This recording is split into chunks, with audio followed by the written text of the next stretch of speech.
नमस्कार साथियों, गौरव ज्ञान धारा में आप सभी का स्वागत है।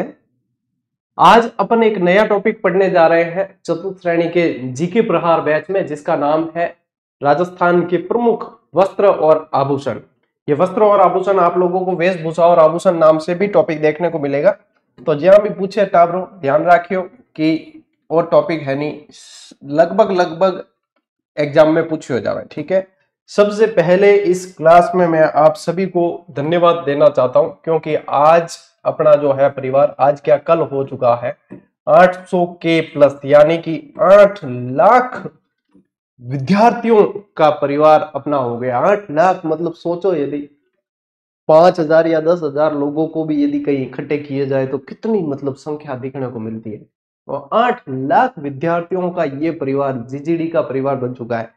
8 लाख तो इस पे है, 2 लाख लगभग ओपीडी पे है, 3.25 लाख टेलीग्राम पे है, इतने ही लगभग 3.25 लाख के करीब एप्लीकेशन पे है जीजीडी ऐप।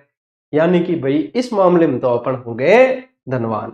ठीक है, और आप सभी का बहुत बहुत धन्यवाद जो इस प्लेटफॉर्म को, इस परिवार को यहां तक लेके आए हो और आगे तक लेके जाना है।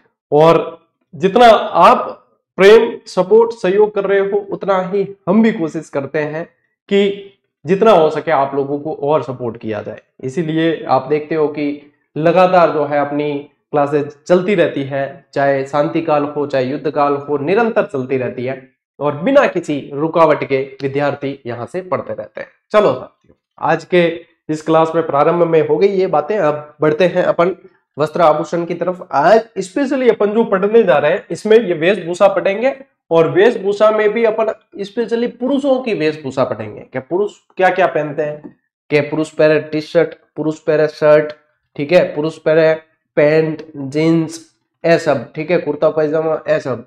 ये जरूरी नहीं है। अब क्या है, आधुनिक वेशभूषा में जो है ये अपन देखते हैं कि ये वाली चीजें सब ज्यादातर पहन दिए गए। अब उसके अलावा जो पहनी जाती थी, जैसे कि सिर पर पगड़ियां भी बहुत तरह की पहनी जाती थी, ठीक है, अंगर की, बुक्तरी, ये सारी चीजें जो है अब अपने को एग्जाम की दृष्टि से पढ़ना है। क्योंकि चतुर्थ श्रेणी कर्मचारी के अंदर कई सारे ऐसे 50% से अधिक फ्रेशर्स विद्यार्थी है जिन्होंने ये टॉपिक ना पढ़े होते हैं, ना उन्हें ध्यान होता है कि प्रश्न कैसे बनेंगे।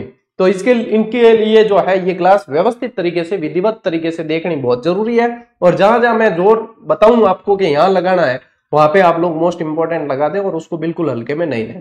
प्रश्न लगभग वहीं से बनेंगे। चलो टाबरो देखो, सब पहला आप पढ़ो कि पुरुषों की वेशभूषा। क्या पढ़ेंगे?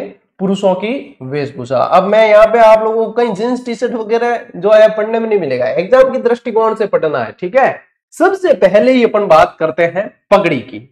पगड़ी यानी कि कह दिया करे आपने भाषा में क्या, साफो, ठीक है, कई जगह के खपटो, पोत्यो, पेंचा, बागा, पाग, ये सभी जो है पगड़ी के नाम है। और अपने यहाँ तो सम्मान का प्रतीक होती है पगड़ी, है कि नहीं। कई जगह जैसे हम भी जाते हैं कई कार्यक्रमों में, या कहीं भी आप लोग देखते हो जब किसी का बहुमान करना हो तो सापे पहनाए जाते हैं। सापो पहरायो यानी कि आदमी घणो घणो बहुमान दियो है, सम्मान दियो है। तो पगड़ी क्या है? सम्मान का प्रतीक है, बहुमान का प्रतीक है। इन नामों से जाना जाता है। पगड़ी को आन बान और शान का प्रतीक माना जाता है, सम्मान का प्रतीक माना जाता है। राजस्थान में पहने जाने वाली पगड़ियों में देखो, मोस्ट इंपॉर्टेंट चीज एक यहां पे लगानी है आप लोगों को, क्योंकि प्रश्न कैसे बनेगा पता है? प्रश्न बनेगा उदयशाही, शिवशाही, विजयशाही, शाहजहानी, अमरशाही, खंजरशाही, ये सब क्या है? फिर आएंगे ऑप्शन अलग अलग, ठीक है, तब वहां पे होते हैं कंफ्यूज। तो यहाँ पे मोस्ट इंपॉर्टेंट लगा देना। एक प्रश्न तो यहां से बनता है, आपके ये नाम देते हैं और आप लोगों के एग्जाम के लेवल के अनुसार यही प्रश्न है कि ये सब क्या है, तो ये सब पगड़ियां हैं। एक नंबर एक प्रश्न अपने पक्का। तो देखो, उदयशाही, अमरशाही, विजयशाही, शाहजहानी, शिवशाही, खंजरशाही, अटपटी, ये है क्या है? पगड़ी है, सापो है, ठीक है, सापो है। और किस अपने जो है जोधपुरी साफा बहुत प्रसिद्ध है राजस्थान का, पता है? कई बार जो है अपने प्रधानमंत्री जो संबोधन करते हैं उस समय भी अपने जो है जोधपुरी साफा पहनते हैं। तो ये जोधपुरी साफा यानी छोगे वाला साफा है, वो जोधपुरी साफा, वो देखो वो जोधपुरी, ठीक है, वो जोधपुरी साफा है प्रसिद्ध। ले स्क्रीनशॉट बड़ा आगे। चलो आगे देखो, अब पगड़ियों के प्रकार अलग अलग। पगड़ियां कितनी प्रकार की होती है? एक आती है आपके मोथड़े की पगड़ी, अब कब कब पहनी जाती है उसके आधार पे भी इनके प्रकार है, ठीक है। मोठड़े की पगड़ी जो है ये विवाह के समय पहनी जाती है, ठीक है, विवाह के अवसर पे पहनी जाती है। फिर आती है एक लहरिया पगड़ी। अब देखो महिलाएं लहरिया ओढ़ना ओढ़ती है, लहरिया यानी लहरदार डिजाइन आती है उसके अंदर, ठीक है। महिलाएं लहरिया अपने क्या करती है, ओढ़ना ओढ़ती है, और पुरुष जो है लहरिया पगड़ी पहनते हैं कब, श्रावण महीने में, ठीक है। यह पगड़ी श्रावण माह में तीज के अवसर पर पहने जाती है, लहरिये की पगड़ी। केसरिया पगड़ी ये आन बान शान का प्रतीक होता है, ये जो है अपने राजपूत यहां से साके के समय भी पहनते थे। देखो केसरिया करते थे ना, तो उसमें साका और जोहर उस समय भी केसरिया धारण करके जाते थे, यानी कि केसरिया पगड़ी तब भी पहनते थे। अब जो है विवाह के अवसर पे दूल्हे ज्यादातर जो है केसरिया पहनते हैं, लेकिन अलग अलग। देखो गर्मियों के दिनों में ये पगड़ी पहनी जाती है, सर्दियों के दिनों में कंसुबी तथा वर्षा ऋतु में हरी या कसुमल पगड़ी भी पहनी जाती है। कसुमल का रंग वैसे लाल होता है, कसुमल का रंग लाल होता है, ठीक है। ये यहाँ पे है, और मैंने जो बताई है बोल के वो भी ध्यान रखना, केसरिया कब कब पहना जाता है। सफेद पगड़ी, सफेद पगड़ी यानी कि सफेद क्या है, देखो एक तो होता है शांति का प्रतीक, और एक अपन शोक सभा या कहीं भी ये देखते हैं तो सफेद रंग के वस्त्र पहने जाते हैं, तो सफेद पगड़ी जो है शोक के अवसर पर पहनी जाती है, ये ध्यान रखना है। फिर देखो पीली या बसंती रंग की पगड़ी, ये मांगलिक अवसरों पर पहनी जाती है, ये होती है अपने पीली या बसंती रंग की पगड़ी। अब देखो ये तो आप लोगों ने देखा है कि विभिन्न अवसरों पर पहनी जाती है, विभिन्न समाज के अलग अलग लोग जो है वो भी अलग अलग पगड़ियों से पहचाने जाते हैं, जाने जाते हैं। पहले इसका स्क्रीनशॉट लो, फिर अपन आगे बढ़ेंगे।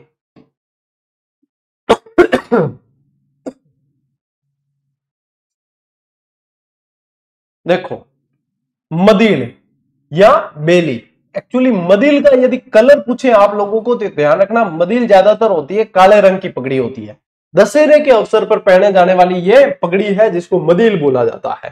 फिर देखो मेवाड़ में अकबर के समय ईरानी पद्धति की चटापटी पगड़ी जो है वो प्रचलित थी। मेवाड़ के महाराणाओं की पगड़ी बांधने वाला व्यक्ति क्या कहलाता है, छापदार। एक बार यहां से प्रश्न बना था और इसे लगाना मोस्ट इंपॉर्टेंट, कि मेवाड़ के महाराणा के जो पगड़ी बांधता था वो क्या कहलाता था, छापदार कहलाता था। उस व्यक्ति को क्या कहते थे, छापदार कहते थे। मेवाड़ की प्रारंभिक पगड़ी जो है खिड़कीदार या कुलेदार थी, और महाराणा उदय सिंह के समय मेवाड़ में उदयशाही पगड़ी प्रचलित थी, यानी उदय सिंह जी के नाम से ही उदयशाही पगड़ी प्रचलित हुई, जिसका खग एक तरफ रहता था, ठीक है, जिसका खग जो है एक तरफ रहता था। अमर सिंह द्वितीय के समय अमरशाही पगड़ी प्रचलित हुई, जिसके खग में किरण और मोतियों की लड़ लगाई जाती थी।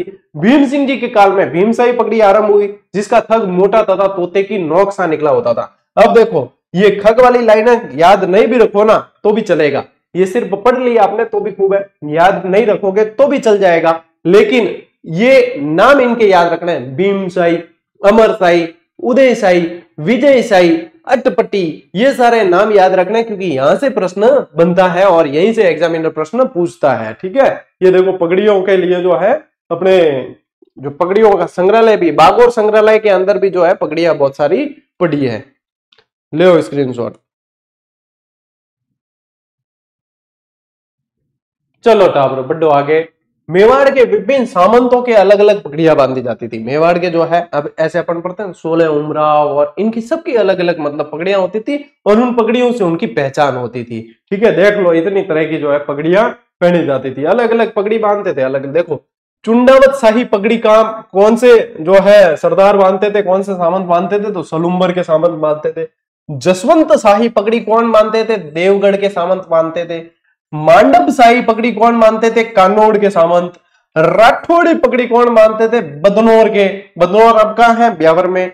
मानशाही पगड़ी कौन मानते थे, भैंसरोडगढ़ के सामंत। और हमीर शाही पगड़ी कौन मानते थे, बनेड़ा भीलवाड़ा के सामंत मानते थे। तो इनके अनुसार भी अपने को थोड़ा सा ध्यान रख लेना है, ठीक है।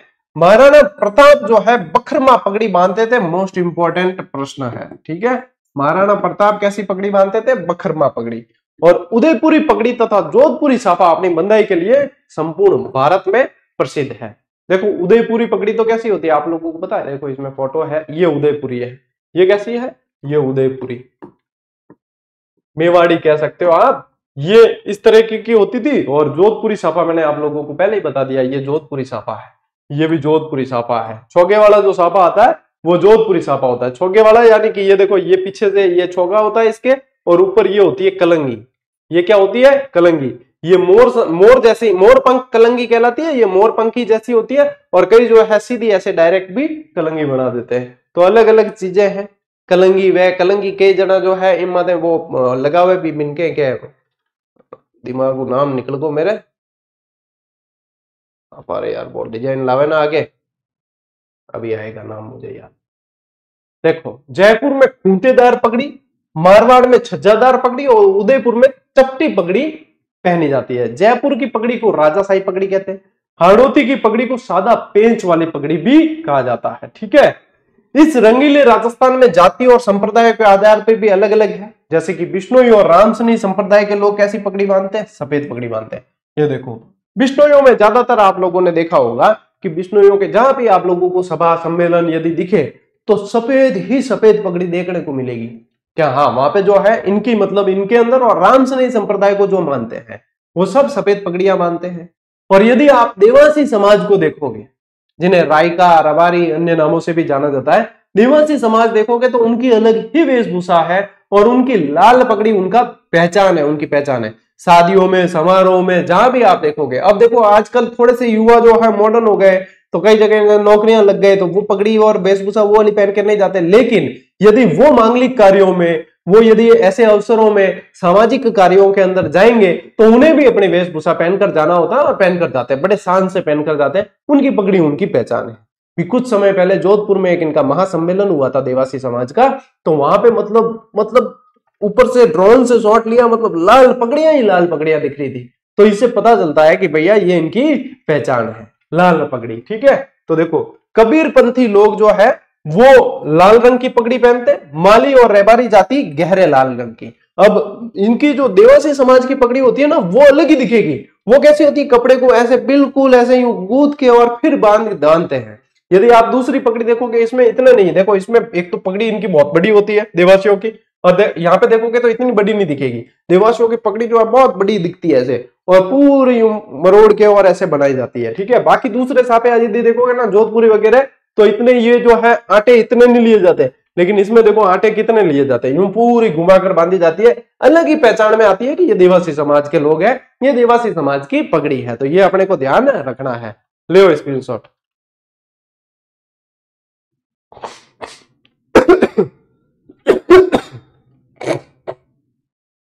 चलो भाई, अब देखो अन्य वेशभूषा, यानी पगड़ियां तो पढ़ ली, पगड़ी भी वेशभूषा के अंदर ही आता है, ये ध्यान रखना। ठीक है, पगड़ी भी वेशभूषा के अंदर आता है। अब अन्य वेशभूषा, बालाबंद। बालाबंद किसे कहते हैं? पगड़ी पर धारण करने वाला जरीदार वस्त्र, कई जन डिजाइन लगा देना यूं जरी वाली के बढ़िया दिया है एकदम, उसको कहा जाता है बालाबंद। बागो, घेर वाली पुरुषों की सर की पाग जो होती है वो कहती है बागो। ऊपरनी क्या है? पगड़ी पर बांधे जाने वाला वस्त्र ऊपरनी कहलाता है। और रतन पेच, पगड़ी पर धारण करने वाला विशेष आभूषण, यही मैं आप लोगों को अभी कह रहा था ना कि वो लगाते हैं, वो रतन पेच कहलाता है। अपने देसी भाषा में और भी उसे अलग बोलते हैं। ठीक है, तो रतन पेच ध्यान रखना है, आपको पूछेंगे यदि एग्जाम में तो रतन पेच नाम से पूछेंगे। और सबसे मोस्ट इंपॉर्टेंट प्रश्न भैया आ गया है आप लोगों के लिए, जो आपकी आत्मा को सुख देने वाला है, क्योंकि एग्जाम में बढ़ेगा तो आप लोग बढ़िया तरीके से करके आओगे। इस वस्त्र का नाम है आत्म सुख। बड़ा सा चोगा होता था, ठेठ, मतलब यूं थे पुराने पिक्चरों में देखे, पुरुष भी पहनता है गाउन यूं कर एकदम, वो बड़ा सा जो है ये चोगा होता था, इसको बोला जाता है आत्म सुख। आत्म सुख बोलते हैं। ठीक है, इसको जो है चोगा भी बोलते हैं, चोगा और आत्म सुख। आत्म सुख, माधो सिंह जी का आत्म सुख जो है ना, अभी भी बहुत बड़ा आत्म सुख बड़ा है जयपुर के अंदर संग्रहालय में, माधो सिंह जी का सिटी पैलेस के अंदर बड़ा है। सर्दियों में पहने जाने वाला ये वस्त्र है। राजस्थान का सबसे प्राचीन आत्म सुख जो है सिटी पैलेस के अंदर पड़ा है, जो माधो सिंह जी पहनते थे। जयपुर महाराज माधो सिंह जी पहनते थे आत्म सुख, वो अभी भी सिटी पैलेस में पड़ा हुआ है, आप देख सकते हो वहां जाके। ठीक है, ये ध्यान रखना। फिर इसके अलावा ध्यान रखो पछेवड़ा, ये क्या होता है? सर्दी के दिनों में पुरुषों द्वारा ओढ़े जाने वाला वस्त्र होता है। देखो, ये क्लास सिर्फ एग्जाम की दृष्टि से ही नहीं, ये कला संस्कृति की जो क्लासें होती है ना, ये आप लोगों को अपनी राजस्थान की, अपनी भारतीय संस्कृति को पहचानने के लिए भी बहुत उपयोगी क्लासें हैं। ये आप लोगों के लिए इंपॉर्टेंट है सारी की सारी, क्योंकि सिर्फ एग्जाम की दृष्टि से नहीं, ये आप लोगों को पता चले कि हमारी संस्कृति ये इस तरीके से रही है। कहीं सभा में, समाज में बैठे हो और जिक्र चल जाए तो कम से कम वहां पे आप कह तो सकते हो कि हाँ भैया, हमने जो है सिर्फ मॉडर्न पढ़ाई नहीं की, हमने हमारी संस्कृति को भी जाना है। और जब आप संस्कृति को जानोगे तभी आप इसको आगे लेकर जा सकते हो। नहीं, अपन ने जाना ही नहीं अपनी संस्कृति में क्या क्या हुआ है तो अपन आगे लेकर कैसे जाएंगे। अभी स्क्रीनशॉट लो आप पहले।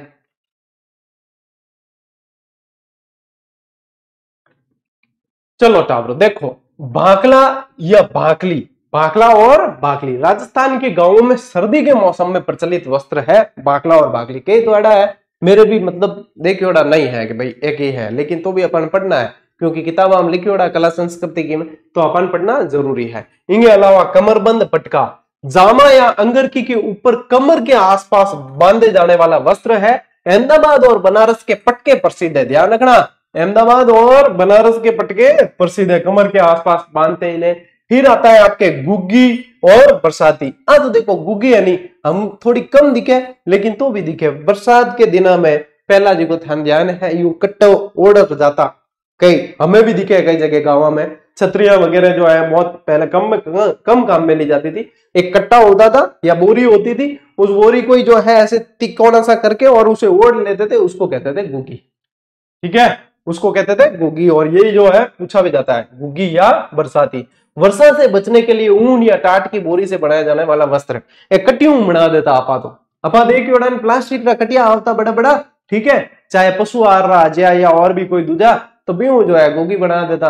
और ज्यादातर अपा देखता कि बड़ा बूढ़िया गोगी लेन ही बी टाइम निकलता, क्या हाँ भीगना नहीं है कुल मिला के, बाकी तो क्या। देखो इसके अलावा वस्त्र आपको ध्यान रखना है शॉर्ट, ये सर्दी के दिनों में रजाई के नीचे ओढ़ने वाला वस्त्र है। ठीक है, अब तो आप लोगों को देखने को नहीं मिलता, अब तो जो है रजाइया कंबलें ये डायरेक्ट ही ओढ़ते हो। उस समय पहले जो है शॉर्ट और फिर जो है रजाई ओढ़ी जाती थी। ये होते हैं अपने काम में आने वाले ये चीजें। देखो सूथना, सर्दी के दिनों में बच्चों द्वारा पहना जाने वाला पायजामा होता था जिसको बोलते थे सूथना। ठीक है, इसके अलावा ध्यान रखना बिरजिस, ठीक है, बिरजिस क्या होता है, इसे बैलून पैंट के नाम से भी जानते हैं। ज्यादातर आप लोगों ने देखा होगा शिकारियों की, जब बॉलीवुड में अपन देखते हैं शिकारी वगैरह कोई बताते हैं या शिकार पे कोई राजा महाराजा जाते हैं बिरजिस पहन के जाते हैं। घुटने तक नीचे जो है पंजे से लगा के घुटने तक तो होता है एकदम टाइट, ये देखो एकदम जो है टाइट होता है और फिर यहां से जो है इसमें फुलाव आता है ऐसे। ठीक है, तो इसीलिए ये फुलाव आता है, इसलिए इसको बैलून पैंट भी बोलते हैं। इसमें एक सेमी बैलून भी आता है, ये तो पूरा ब्रिजेस तो बहुत चौड़ा होता है ऐसे। ठीक है, और सेमी बैलून आता है वो थोड़ा सा होता है, मैं भी गढ़ाई पैरी वास्ते मन ध्यान है। चूड़ीदार पजामे के स्थान पर पहने जाने वाला वस्त्र है, लेकिन ये ध्यान रखना कि ये ब्रिजेस का ये जो है आप लोगों को मैंने चित्र बताया है, इससे ध्यान रखना ब्रिजेस ऐसा होता है। ठीक है, अब लियो स्क्रीनशॉट।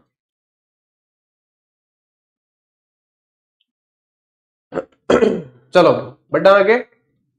ओके, देखो अब आया है आपके जामा। जामा क्या होता है, शरीर के ऊपरी भाग में विवाह या युद्ध के समय पहना जाने वाला वस्त्र। अब इसमें जो आपको ध्यान रखना है वो ये ध्यान रखना है कि एग्जामिनर पूछता है कि ये बाहरी वस्त्र है या आधो वस्त्र है, तो बाहरी वस्त्र है। फिर पूछता है शरीर के ऊपरी भाग में पहना जाता है या निचले भाग में, तो ऊपरी भाग में। यहाँ पे ये चीजें ही ध्यान रखनी है कि इनमें पूछा क्या जाता है, अपने को ये भी ध्यान में रखना जरूरी है। जब तक आप एग्जाम में पूछे जाने वाले प्रश्नों की नब्ज नहीं पकड़ोगे तब तक जो है आप इसके बिल्कुल अनुकूल नहीं हो पाओगे। इसीलिए आप लोगों को मैं जहां पे पिन कर रहा हूं वहां पे ध्यान ज्यादा देना है। फिर इसके अलावा चौगा, ये पूरी स्लाइड मोस्ट इंपॉर्टेंट है। ठीक है, राजस्थान में प्राचीन काल में संपन्न वर्ग के परिवारों के लोग अंगरकी पर रेशमी ऊनी चौगा पहनते थे। मतलब अंगरकी पहन ली, अंगरकी रे ऊपर जी को पहरे नहीं, वो रेशमी चौगो, मतलब वो शान और शौकत का प्रतीक है। इसलिए ज्यादा संपन्न जो धनाढ्य लोग थे वही पहनते थे, बाकी सब इसको नहीं पहनते थे। और अंगरकी जो है ज्यादातर लोग पहन लेते थे। अंगरकी भी क्या ऊपरी वस्त्र पे ऊपरी भाग में पहना जाता है। पुरुषों द्वारा शरीर के ऊपरी भाग में पहने जाने वाला वस्त्र है। और राजस्थान में फर्रुखशाही अंगरकी बहुत प्रसिद्ध है। अंगरकी का संशोधित रूप अचकन कहलाता है। ध्यान रखना, अंगरकी कहो अचकन कहो एक ही बात है। ठीक है, ये ध्यान रखना। और अंगरकी पर सफेद धागे से कढ़ाई की जाती है। और थान दिखा नहीं वही अंगरकी है। और वो क्या है, धोतियों। ठीक है, ये क्या है, धोती। तो धोती के बारे में तो कुछ बताने की जरूरत नहीं है, क्योंकि धोतिया और पोतिया राजस्थान में हमेशा ही फेमस रहा है। धोतियों पहरी जे पगा में और पोतियो आवे ऊपर माथे माथे। ठीक है, और ध्यान रखियो धोती और पोतियो बिना तो राजस्थान है कौन। ले स्क्रीनशॉट।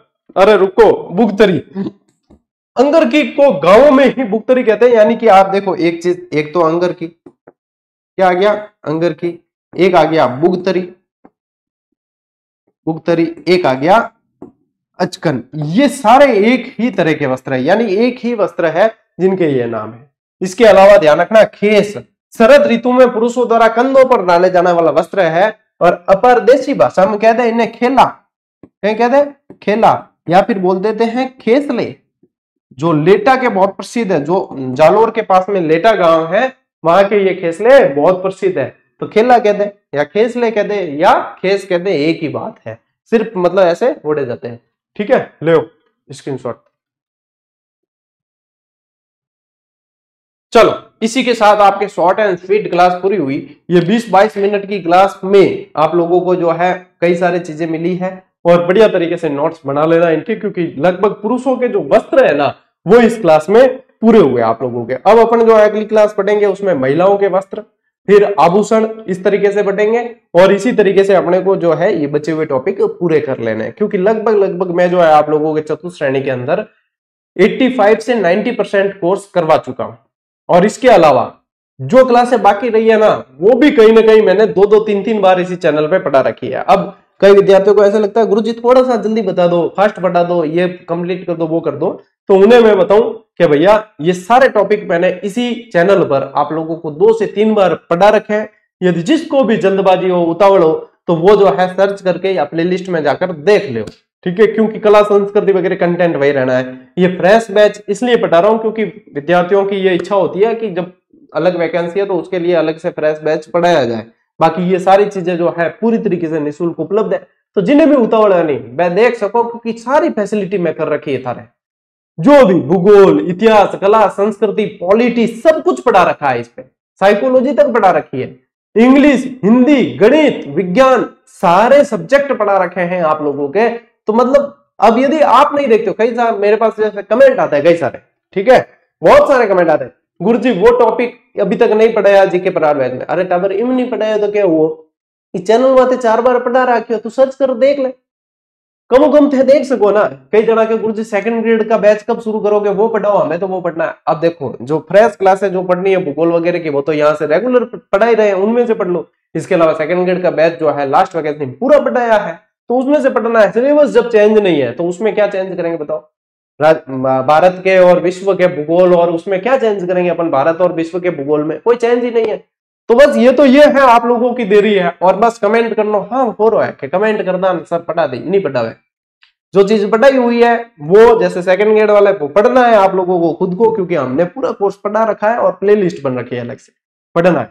फिर बाद में जब ये इंस्ट्रक्शन देते हैं ना, ये भी वो विद्यार्थी नहीं देखते हैं जिनके कमेंट होते हैं, सवाल होते हैं, क्योंकि वो बड़े अधीर होते हैं, उतावले। जो आप लोग देख रहे हो वो अधीर नहीं हो, और जिनको सूचना पहुंचानी वो देखते नहीं। ये चीजें चलती रहती है। गुरुजी थे जवाब ही कौन दो, तो मैं कमेंट करा इतना, हमने तो इतने कमेंट कर दिया, मैं आज तक जवाब नहीं। अरे जवाब दियो, पर थे हुणियो कते जवाब, हुणनो चाहो तो थाने जवाब मिली, थे हुणनो ही कौन जाओ तो जवाब क्या मिली, घर चिट्ठी तो लिखना भेजने रही हूं मैं, ठीक है नहीं। चलिए साथियों, मिलते हैं अगली क्लास में, अगले सेशन में। तब तक के लिए राम राम, जय हिंद।